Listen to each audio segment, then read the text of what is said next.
Hi, welcome back to Kinos9 Music Productions at youtube.com Kinos9. Thank you for keeping up with me here and just watching some of the things I'm doing here. So right now I'll be talking about how I did or how I am working on this cover song that is found on the video before this one that is on YouTube. So I'll be talking about some of the software that I used, some of the sounds that I use here, and so let's go ahead and do this. Okay, so before anything, let's hear the song that I'm talking about and the song that I'll be working on. This is the first one. Go ahead.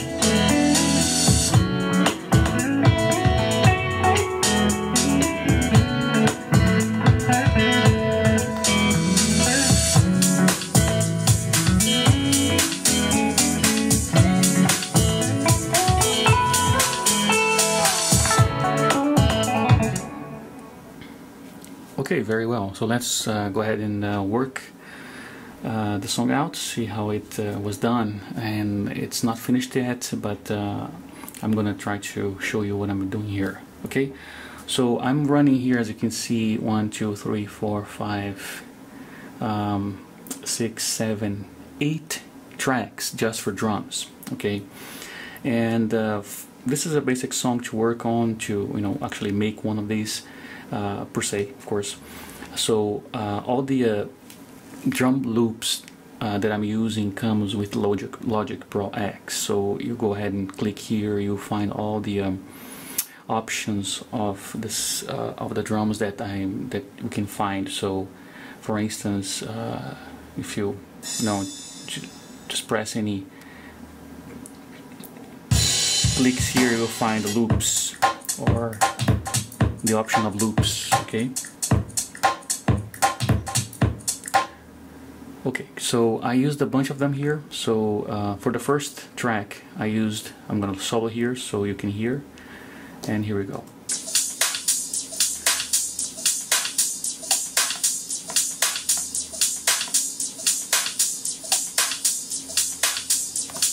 Okay, so it's called Clipping Beat Trooper Topper 1.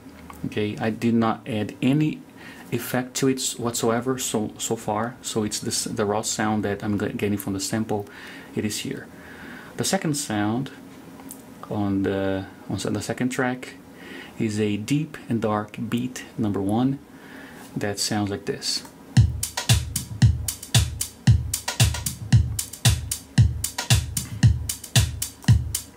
Very well. Track number 3, I'm using Club Dance Beat 130. Keep in mind that everything on this track is on 114 beats per minute. Okay, this is actually the original beat of the song, so I'm keeping that as it is. So let's go ahead and hear the third track. Here we go.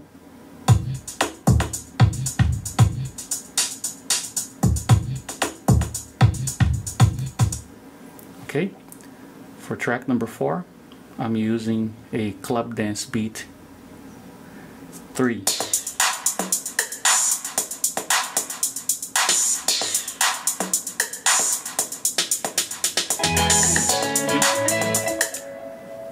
For track number 6, I have the 5th track on the next here. So the number 6 called Deep and Dark Beat again. So I believe I'm using this in the beat. So here we go.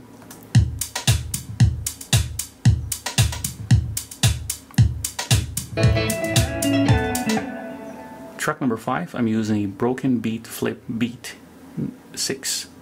So let's hear it, and here we go.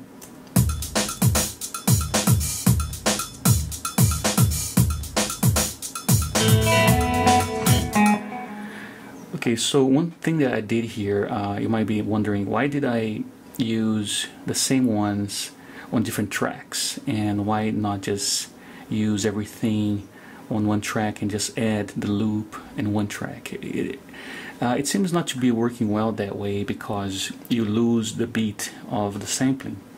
So it is good for you to add each sample on each track, and this is better because if you want to go ahead and equalize it, you can also do that.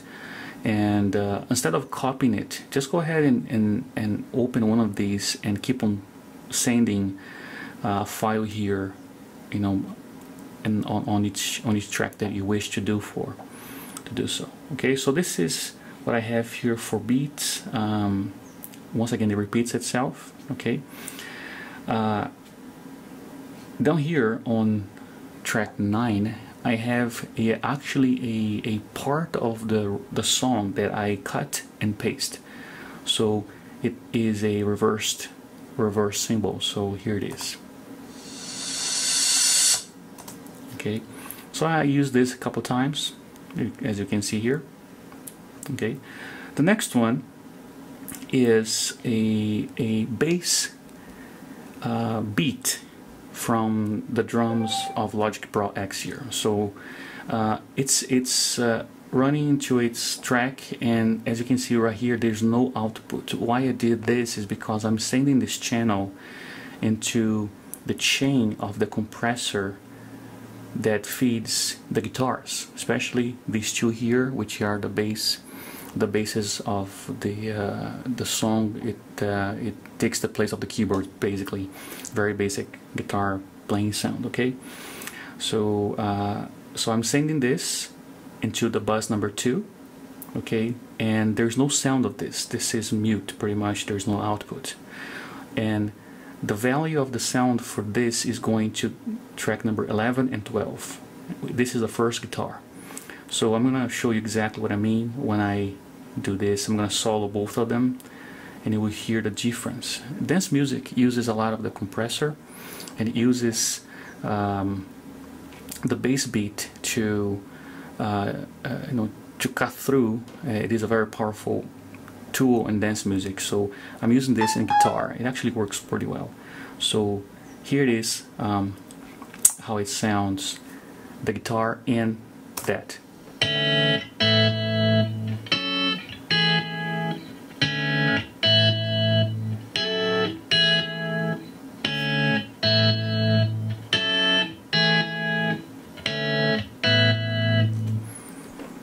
Okay, so you heard this, you notice that the guitar is kind of fading out and in, out and in for the sound. So this is meant to be this way because it's a dance music. It's a house and beat style, and it needs that so the bass can cut through and be a very powerful bass sound.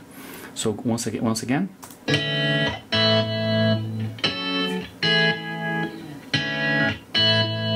Okay, so if I take this out and just leave the guitar by itself, you'll notice the difference.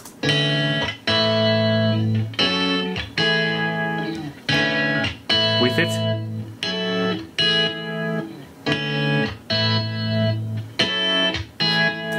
Okay, so how I did this, I went to the guitar, and what I have here is a compressor. I'm using a compressor from Logic Pro, and I'm adding this drum bass channel into bus number 2 that goes into the side chain of this compressor. So it is using the sound of, you know, the signature sound from this, and adding the compressor to these 2 channels here. So the effect does this. So the guitars, I have an amp from Logic Pro. I'm using this amp right here. Okay, this is supposed to be a dynamic 57 style. Okay, 2 channels here. As you can hear, already heard a bit of song.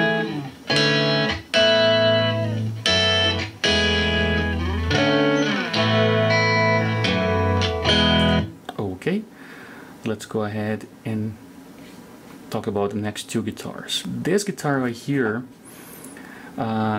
it comes in the middle of the song on the very famous part of the song, which is this.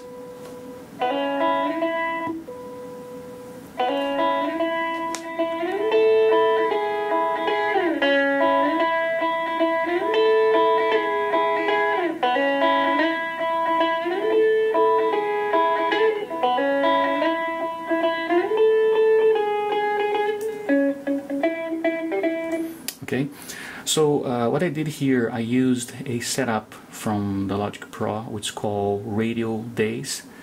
And what I want for this guitar is not to show itself too much, but I want it to cut through in one frequency. And that's why it sounds strange by itself, like a radio sound, okay? But this is meant to be on this track. The next track is the famous line, so here we go.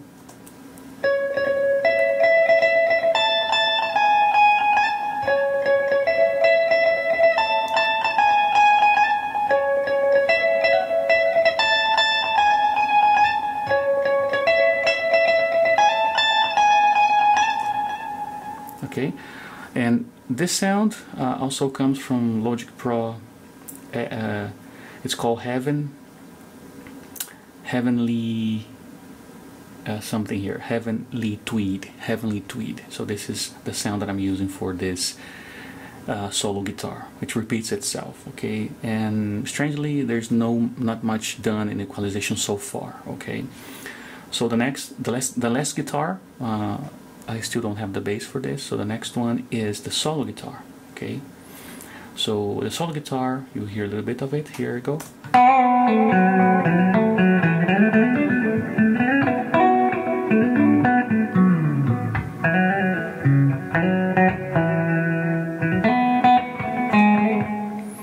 Okay, for this guitar I'm using a Amplitude 3. I'm gonna open this for you, and here we go. Amplitude 3, and I'm using this American Vintage B with the cabinet of 2x15. I might change this, but so far I have 2x15 and two microphones, the SM57 and this other one here. Okay, and for the pedals I'm not using anything. This is not working. It's there just for hacks.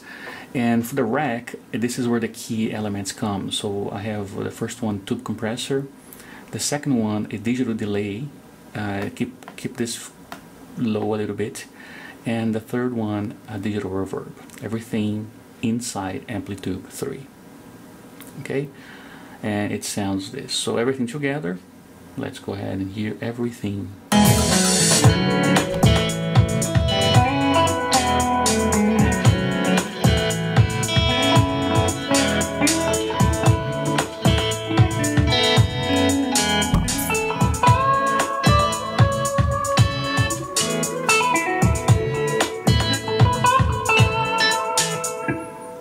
Okay, the last thing I'll be talking about on this video is how I did the main channel, okay, the output. And this is very important because I usually do this on all my tracks. If you go back on some of my videos, the latest one that I did some recording, I have used this setup quite often because it works. It's basically this, and it works and has the basics of it and works. So here is how I do it. The first thing I do is I open up the track with a CLA2A, a imitation of the the hardware one, which is very expensive. This is an A's plugin. There's not much power going through it. As you can see, it goes all the way to 1.5.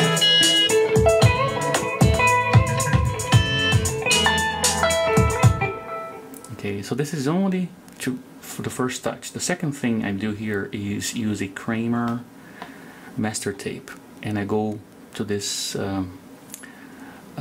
setup here, mastering clean and open. Okay, and just make sure you got this low to -13 or so, because it will clip if you let it go. Okay, so here's the sound.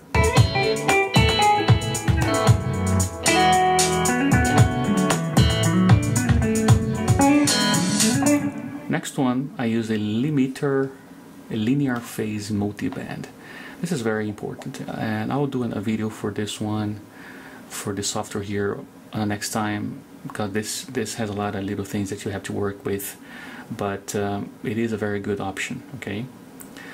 And the next one is a imager, stereo imager enhancer. So it pretty much opens up the stereo and makes it wider. Okay, and this is it. This is pretty much all I have here.